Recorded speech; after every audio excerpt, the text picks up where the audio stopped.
합니다. 오늘 주신 하나님 말씀 로마서 10장 11절에서 21절까지 말씀입니다. 오늘 주신 하나님 말씀 로마서 10장 11절에서 21절까지 말씀 구약 250 신약 253페이지부터 보시면 되겠습니다. 네, 다 짜신 줄 알고 제가 봉독해 올리도록 하겠습니다. 성경에 이르되 누구든지 저를 믿는 자는 부끄러움을 당하지 아니하리라 하니 유대인이나 헬라인이나 차별이 없음이라. 한 주께서 모든 사람의 주가 되사 저를 부르는 모든 사람에게 부요하시도다. 누구든지 주의 이름을 부르는 자는 구원을 얻으리라. 그런즉 저희가 믿지 아니하는 일을 어찌 부르리요? 듣지도 못한 일을 어찌 믿으리요? 전파하는 자가 없이 어찌 들으리요? 보내심을 받지 아니하였으면 어찌 전파하리요? 기록된 바 아름답도다. 좋은 소식을 전하는 자들의 발이요 함과 같으니라. 그러나 저희가 다 복음을 순종치 아니하였도다. 이사야가 가로되 주여 우리의 전한 바를 누가 믿었나이까 하였으니 그러므로 믿음은 들음에서 나며 들음은 그리스도의 말씀으로 말미암았느니라. 그러나 내가 말하노니 저희가 듣지 아니하였느뇨 그렇지 아니하다.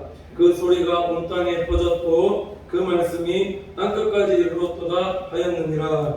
그러나 내가 말하노니 이스라엘이 알지 못하였느뇨. 먼저 모세가 이르되 내가 백성 아닌 자로서 너희를 시기나게 하며 미련한 백성으로서 너희를 노엽게 하리라 하였고, 또한 이사야가 매우 담대하여 이르되 내가 구하지 아니한 자들에게 찾은 바가 되고 내게 문의하지 아니한 자들에게 나타났노라 하였고, 이스라엘 대하여 가라사대 순종치 아니하고 거스려 말하는 백성에게 내가 종일 내 손을 벌렸노라 하셨느니라. 네, 성가대 찬양했겠습니다.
좋습니다.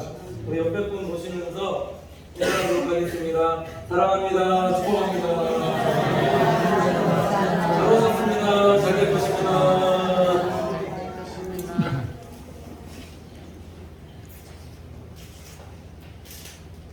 말씀 제목이 좋은 소식을 전하는 자들의 발이여 제목으로 우리가 복음을 전하는 자들이 되셔야 됩니다. 복음은 좋은 소식이죠. 기쁨의 소식인데 왜 기쁨의 소식인가를 보시면은 우리가 자녀들 아플 때 보면은 좋은 약 먹게 되어지면 금방 나을 수도 있는데 금방 회복되어질 수도 있는데도 불구하고 병원 가려 하지 아니하고 약 먹으려 하지 아니하는 것처럼 복음을 알지 못하는 자들이 이것을 모를 때 참 답답하지 않더냐. 복음을 모르는 사람들 보면은 그냥 해외 같습니다. 제가 볼 때도 그렇습니다. 복음이라는 것이 이렇습니다. 예수님을 믿게끔 되어지면 영적인 질고와 육적인 질고를 고침받고 요한 3서 2절 말씀과 같이 사랑하는 자여 내 영혼이 잘된과 같이 내 몸살가 잘되고 강건하기를 내가 강건하는 이 말씀처럼 복음이라는 것은 우리의 영혼을 강건케 만든다. 아멘이십니까?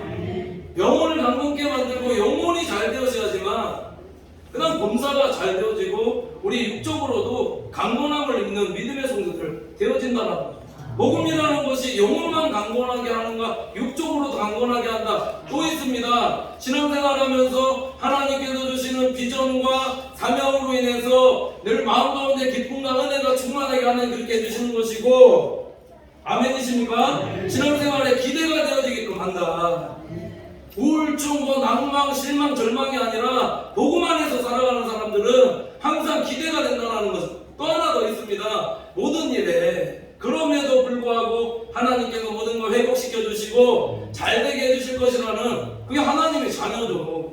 현재의 모습만 보시지 마시고 앞으로 내게 주실 하나님께서 내게 주실 복과 은혜 기대하면서 늘 감사하면서 미리 감사하면서 살아가는 우리 믿음의 권속들 다 되시기를 간절히 축원을 드립니다. 그래서 복음이라는 것이 뭔가 오늘 말씀에서 얘기하는 것은 복음은 단순한 거다. 단순한 겁니다. 제가 어제 설교 준비 다 해놓고 나서 쭉 읽어보니까 이게 복음은 단순한 것인데 이게 너무 복잡한 거 아닌가 싶어서 한번 다시 다 했거든요. 복음은 복잡한 것이 아니라 율법이 난해한 것이지 복음은 복잡한 것이 아니라 단순한 거다라는 거죠. 13절에 왜 단순한 것인가 보시면은 누구든지 주의 이름을 부르는 자는 구원을 얻으리라.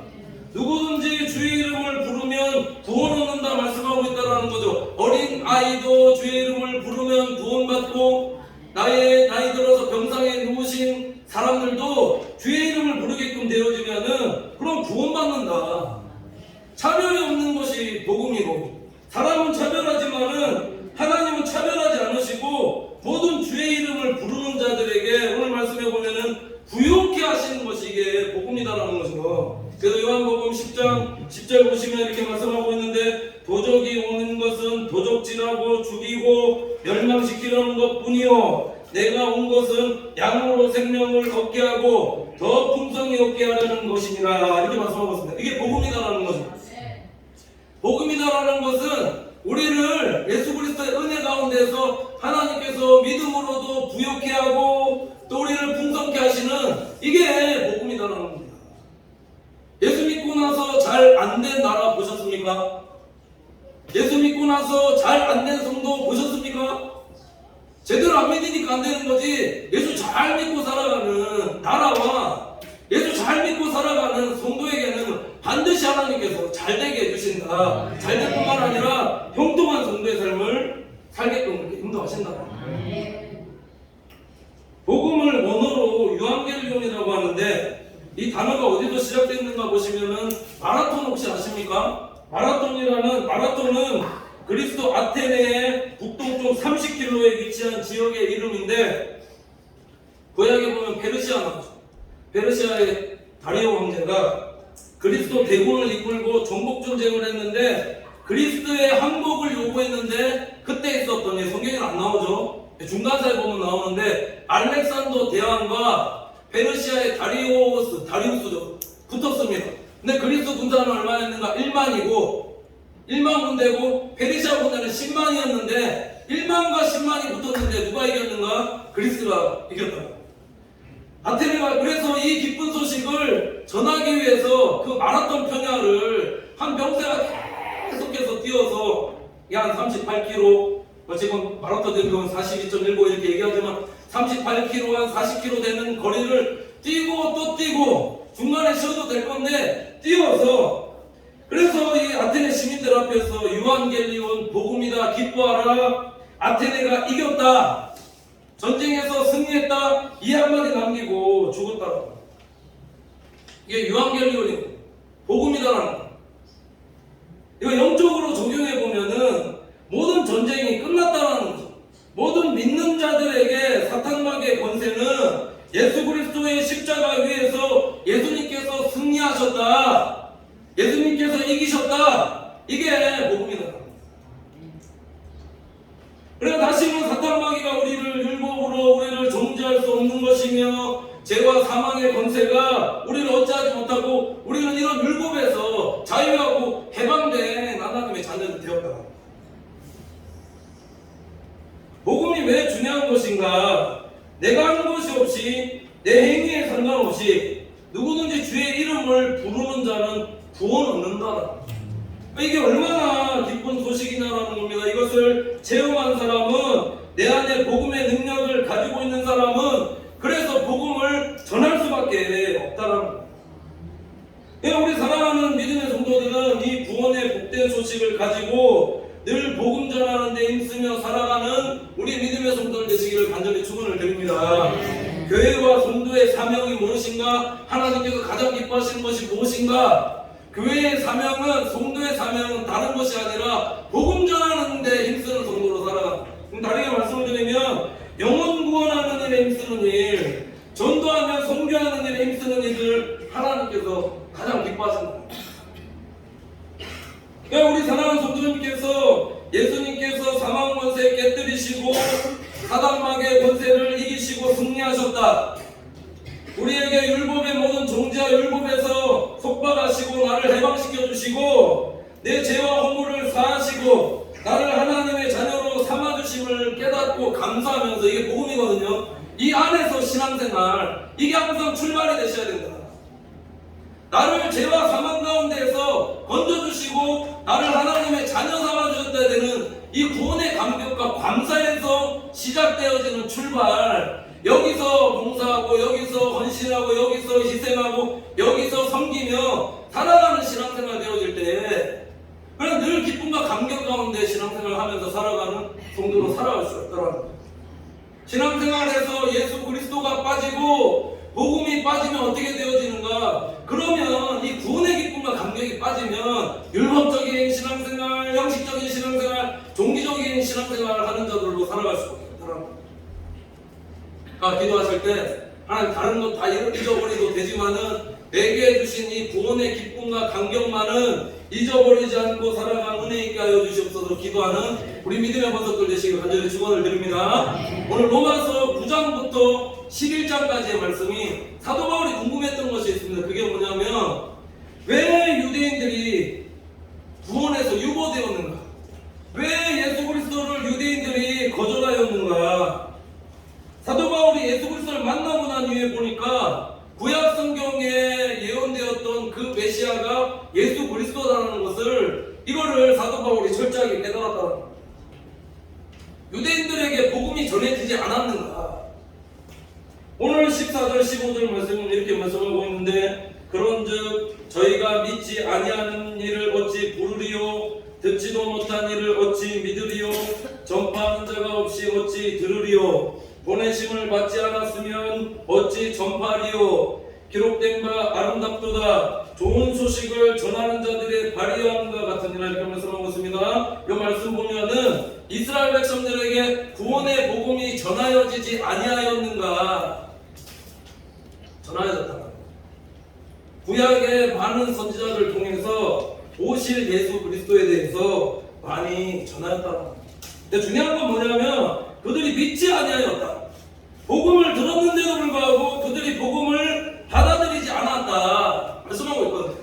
그러니까 성도의 삶에 있어서 가장 중요한 것이 뭔가 내 마음이 늘 하나님의 말씀에 대해서 또 복음에 대해서 항상 열려있는 성도로 살아가는가.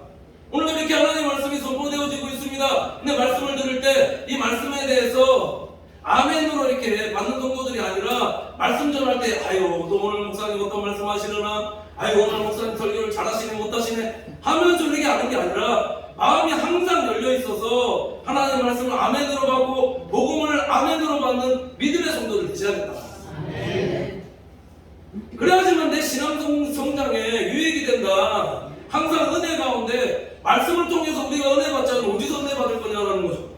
로마서 10장 10절 보시면 그래 이렇게 말씀하고 있는데 사람이 마음으로 믿어 의에 이르고 입으로 시인하여 구원에 이르니라 이렇게 말씀하고 있다는 거죠. 우리의 마음이 참 중요하다라는 것, 마음의 문을 열고 복음을 영접하는 것, 이게 참 중요하다라는 거죠. 근데 유대인들은 그렇지 못했다.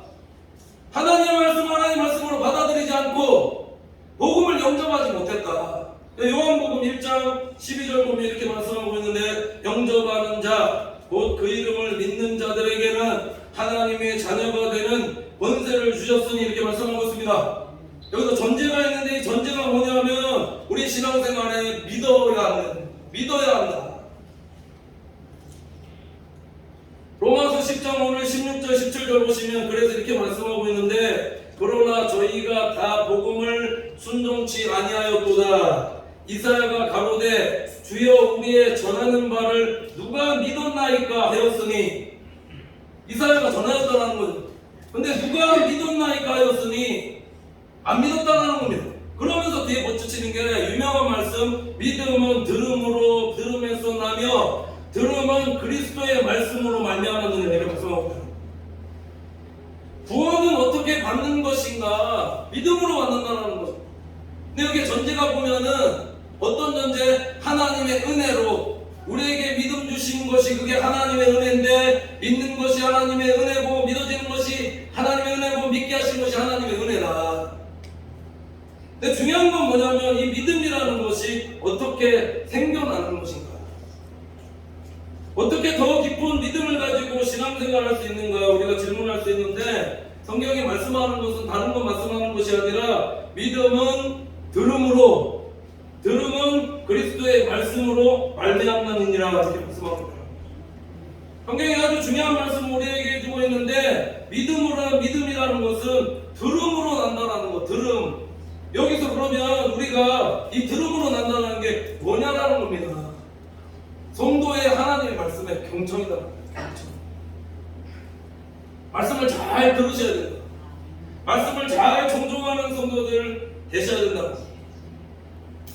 이것에 대해서 성경이 말씀하는 거는 18절 19절 보시면 그러나 내가 말하노니 저희가 듣지 아니하였느뇨. 그렇지 아니하다. 그 소리가 온 땅에 퍼졌고 그 말씀이 땅끝까지 이르렀도다 하였느니라. 그러나 내가 말하노니 이스라엘이 알지 못하였느뇨. 먼저 모세가 이르되 내가 백성 아닌 자로서 너희를 시기나게 하며 미련한 백성으로서 너희를 노엽게 하리라 하였고 이렇게 말씀하고 있습니다. 그러니까 이스라엘 백성들이 복음의 말씀을 듣지 아니하였는가? 앞에 말씀드렸듯이 아니다라는 거죠. 들었다라는 거죠. 분명하게 들었고 이 말씀이 땅끝까지 이르게 되었다. 이스라엘 백성들이 복음을 알지 못한 것인가? 아니다라는 거죠. 알고 이해했다라는 겁니다. 이해했는데 중요한 건 뭐냐면 듣기는 들어도 듣지 못하고 이들이 알고 이해했음에도 불구하고 이게 믿지 않았다. 믿지 않았다. 사도 바울이 1, 2차, 3차, 5차 전도여행까지 가는데 복음 전도하는데 가장 실패했던 곳이 아덴이거든요. 거기서 사도 바울이 가진 지식, 결론, 모든 걸 가지고 그들에게 설득하고 말도 얼마나 잘했겠는가 설득하고 잘했는데 중요한 건 뭐냐면 이해되고 듣고 알았는데 설득 당하셨는데도 불구하고 그들이 믿지 아니하였다. 그러니까 성도가 말씀을 어떻게 들어야 되는가? 경청해서 듣는 하나님의 자녀들이 되셔야 되는데 그럼 우리가 무엇을 경청해서 듣는 하나님의 되셔야 되는 건 그게 하나님의 말씀이다. 하나님의 말씀을 경청해서 들을 때, 이 복음에 대한 말씀을 경청해서 들을 때 우리의 믿음이 자라난다. 이게 중요합니다. 복음에 대한 말씀을 들어야지만 우리의 믿음이 성장한다. 예수님께서 씨 뿌리는 비유에 보면은 좋은 땅에 뿌려졌을 때에 이 좋은 땅에 떨어졌을 때 어떻게 되어지냐, 30배, 60배, 100배 열매를 맺는 것처럼 우리가 잘 듣고 경청해서 듣고 하나님의 말씀을 아멘으로 받는 성도들 되어질 때에 우리 신앙생활에 성숙과 성장이 있다. 이렇게 열매 맺는 성도로 하나님 앞에 살아갈 수 있다는 겁니다. 어떠한 마음으로 우리가 말씀을 드려야 되는가? 요즘 보면은 TV 홈쇼핑 한번 이게 본 적이 있는데, 이게 제가 몇 번 이렇게 쭉 보고 있으니까는 몇 번 보고 있으니까 막 사고 싶은 생각이 드는 겁니다. 앞에 아나운서가 막 뭐라고 하고 있는데 제가 좀 듣고 있는데 설득을 당해지는 겁니다. 설득 당해져. 계속 듣고 있으니까 필요 없는데도 불구하고 이거 사야 되는 거 아닌가 막 이런 생각이 드는데, 자, 이 말씀드린 이유는 우리가 하나님의 말씀을 들을 때 이렇게 빠져서 우리가 들어야 된다는 거죠. 설득 좀 부족한 말씀이다 할지라도 설득 당하셔야 된다는 것이고, 하나님 말씀에 빠져서 들어야 될 이유가 있습니다. 왜 이렇게 빠져서 들어야 되느냐? 오늘 주신, 내게 주신 하나님의 레마의 말씀이 있기 때문이다.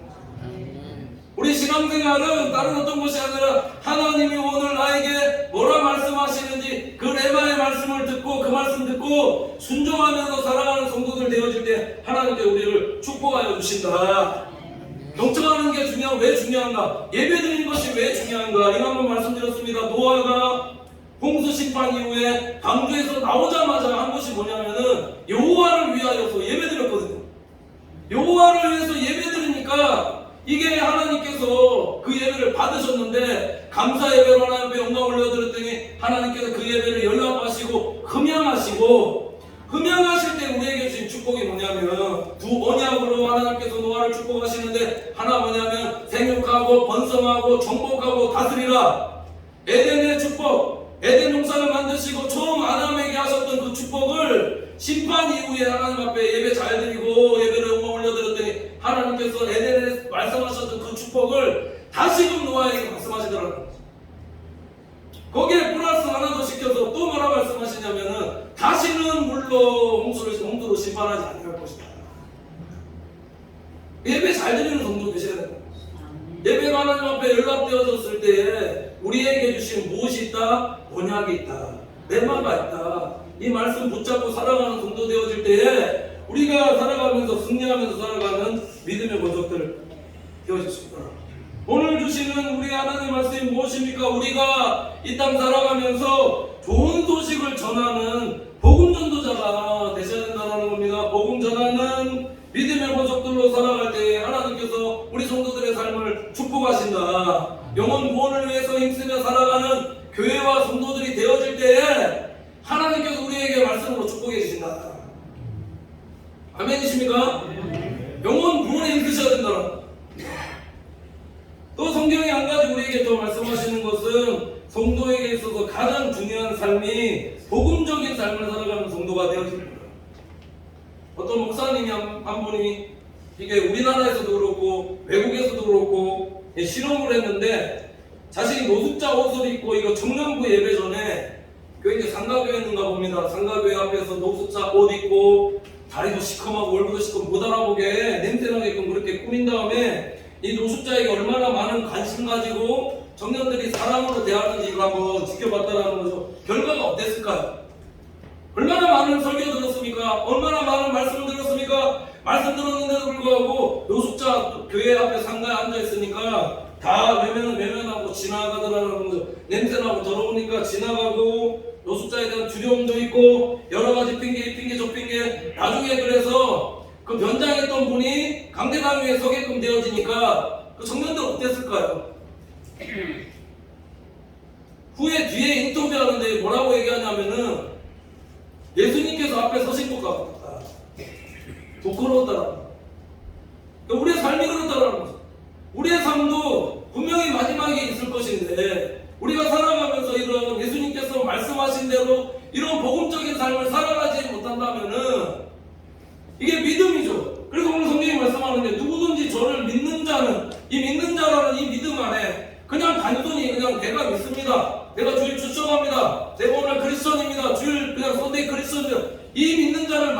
아니다라는 겁니다. 믿음을 가지고 하나님 말씀 듣고 경청하여 인내하여서 마지막까지 내게 주신 믿음을 지킬 때에 하나님 앞에 섰을 때 부끄러움 당하지 않고 책망받지 않는 정도로 살아갈 수 있다.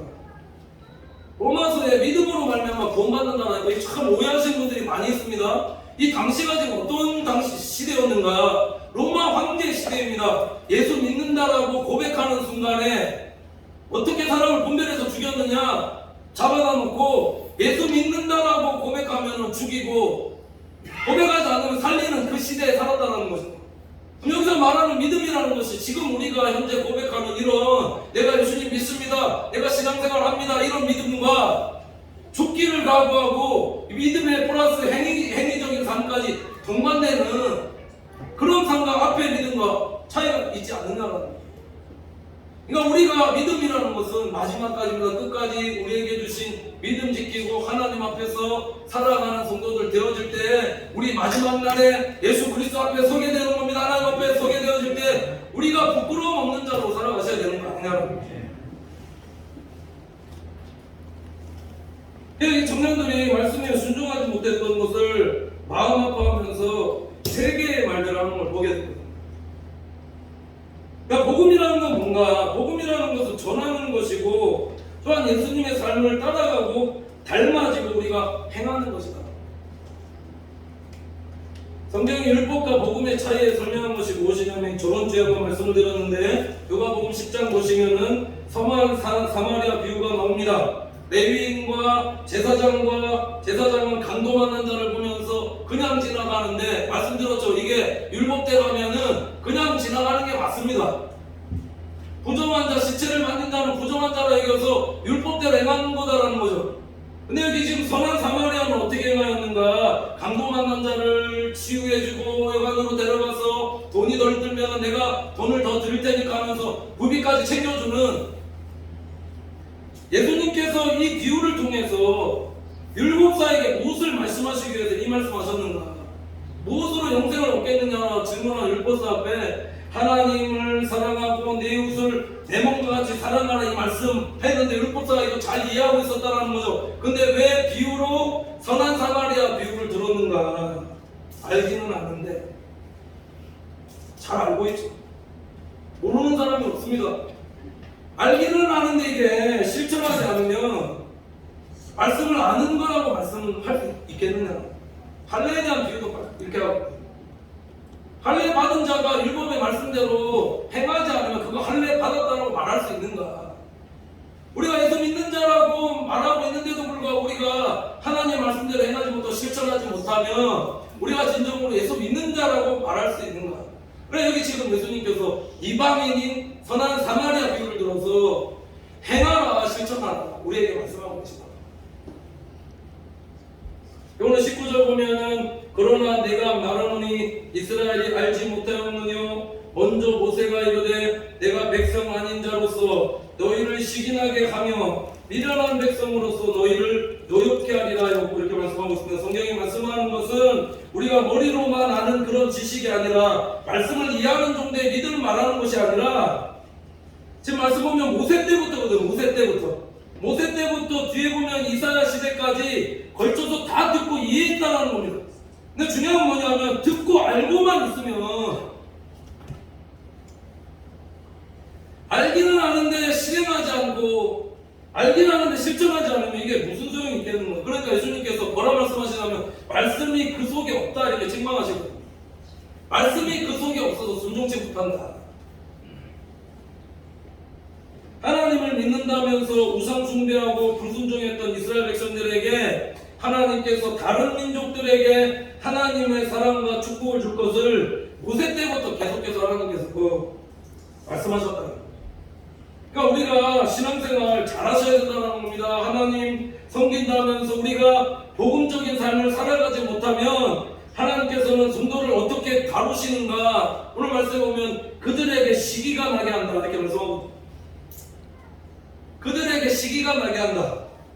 하나님이 백성이 아는 자들이 하나님의 사랑을 받게 하고 그들에게 축복을 허락하시고 이스라엘과 하여금 시기와 질투가 나게끔 그렇게 하신다. 촛대를 옮기시고 내가 받을 축복 다른 사람밖에 그렇게 하신다. 그러니까 결국 오늘 말씀을 통해서 사도 바울이 하고자 하는 말씀이 무엇인가 보시면 하나님을 믿는 것으로 끝나는 성도의 삶이 아니라 그래서 유대인처럼 살아가는 성도들이 아니라 진정한 올바른 지식인 예수 그리스도에 기초된 복음적인 삶을 살아가는 그런 성도의 삶을 하나님께서 원하신다는 거예요. 진정으로 예수님을 전하고 예수님의 삶을 본받는 성도의 삶을 살아가는 성도의 발걸음이 아름답다. 오늘 성경이 우리에게 말씀하고 있더라는 거예요. 그래서 예수님께서 세상에 너희는 세상의 빛과 소금이라 이렇게 말씀하셨다는 거죠. 교회와 세상 속에서 예수 그리스도의 용서와 위로와 격려와 이해와 헌신과 십자가의 사랑을 실천하는 자들이 진정한 영적 유대인들이자 예수 그리스도를 주로 고백하는 믿음의 행위를 가진 성도들이며 이 땅을 살아가는 가운데 십자가의 사랑을 실천하며 살아가는 자들이 하나님의 상급자로 부사로 알게 인도하십니다. 하나님 우리가 살아있는 동안에 계속해서 기회를 주고 계신데 마지막 절 21절 말씀 보면은 이렇게 말씀합니다. 이스라엘을 대하여 가라사대 순종치 아니하고 거스려 말하는 백성에게 내가 종일토록 내 손을 벌려놓으라 하셨느니라 이렇게 말씀하고 있습니다. 자, 이 말씀의 의미는 우리는 계속해서 이스라엘 백성과 같은 불순종의 삶을 살아가지만은 하나님께서는 우리가 살아있는 동안에 끝까지 복음을 통해서 예수 그리스도를 통해서 우리가 돌아와서 복음적인 삶을 살아가도록 우리에게 계속 기회를 하나님께서 주고 계시다는 거죠. 어떻게 기회를 주고 계신가? 두 발을 쫙 벌려서 돌아올 때까지 불순종하는 자녀들 돌아와서 다시금 복음적인 삶을 살아가도록 우리를 향해서 두 팔 벌리고 계십니다. 그러니까 우리가 사랑하는 성도님께서 어떠한 성도의 삶을 살아가셔야 되느냐? 그러니까 이 사랑을 실천하는 믿음의 본속들 되셔야 된다는 거죠. 하나님께서 우리에게 원하시는 것은 복음적인 성도의 삶이다. 예수 그리스도를 알고 복음을 전하고 예수 그리스도가 어떻게 살았는지 그 삶을 실천하며 살아가는 성도의 삶을 오늘도 우리에게 원하신다는 거죠. 이게 율법과 복음의 차이다라는 겁니다. 예전에 한국전쟁에 참전했던 10명의 미국 군인들이 있었는데 전쟁 중에 한 군인의 앞에 수류탄이 탁 떨어졌다고 합니다. 옆에 동료 9명의 동료가 친구가 있는 것을 보고 이걸 발견한 한 군인이 어떻게 했을까요? 그 수류탄 떨어진 거 보고 앞에 떨어졌는데 요거 보고 싹 도망친 게 아니라 옆에 동료와 친구들이 있는 거 구하기 위해서 그 수류탄에 몸을 던졌다라고. 몸을 던졌는데 결과가 어떻게 됐냐면 그래서 몸이 갈기갈기 찢겨지고 빵 터졌으니까 몇 조가 안 남았겠죠. 그래 그것을 싹 거두어서 그 동료들이 미국에 돌아가서 예배를 드리는데 목사님께서 그때 전하셨던 말씀이 요한복음 15장 13절에서 12절, 13, 14절 전하시는데 내 계명은 곧 내가 너희를 사랑한 것 같이 너희도 서로 사랑하라는 이것이니라. 사람이 친구를 위하여 자기 목숨을 버리면 이에서 더 큰 사랑이 없나니 너희가 나의 명대로 하면 곧 나의 친구라. 이게 체험되어진 말씀이죠.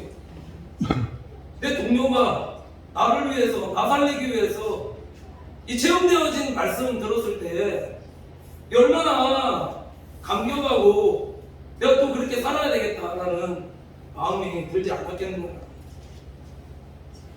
하나님께서 성도들에게 원하시는 것이 무엇인가? 이 땅을 살아가면서 예수님에 대해서 우리가 알아가셔야 된다는 기쁜 소식을 전하며 예수님을 위해서 복음적인 삶을 우리가 행하는 성도의 삶을 통해서 하나님께서 우리를 통해서 교회를 통해서 영광을 받으시는 거예요. 그래서 너희가 세상의 빛과 소금이다. 교회에서뿐만 아니라 세상에서도 예수 그리스도의 삶을 실천하면서 우리에게 주신 복음에 감사하면서 이 기쁜 소식을 날마다 전하며 살아서 하나님께 영광 돌리며 살아가는 우리 믿음의 권속들의 삶이 되시기를 간절히 축원을 드립니다. 기도하겠습니다. 하나님 감사합니다. 사랑하는 주의 권속들 복음이 우리의 영육을 강건케 하며 모든 믿는 자들을 하나님께서 부유케 하심을 확신하고 항상 복음 전하는 교회와 성도들 되어지게 인도하여 주시옵소서. 하나님의 말씀과 복음을 마음을 열어 경청하여 듣게 하시고 오늘도 예배할 때 우리에게 허락하신 레마의 말씀 있게 하여 주셔서 우리 신앙생활의 믿음의 성장과 성숙을 이루는 우리 믿음의 권속들의 삶이 되어지게 인도하여 주시옵소서. 예수 그리스도를 알고 복음을 전케 하시고 복음적인 삶을 살아가는 하나님의 자녀들 되어 세상의 빛과 소금으로 살아가는 하나님의 상속자로 믿음의 호사들로 살아 하나님께서 우리 성도를 통해서 영광 받아주시는 귀하고 복된 삶이 되어지게 인도하여 주시옵소서. 믿고 감사드리며 예수님의 이름으로 기도드립니다. 아멘.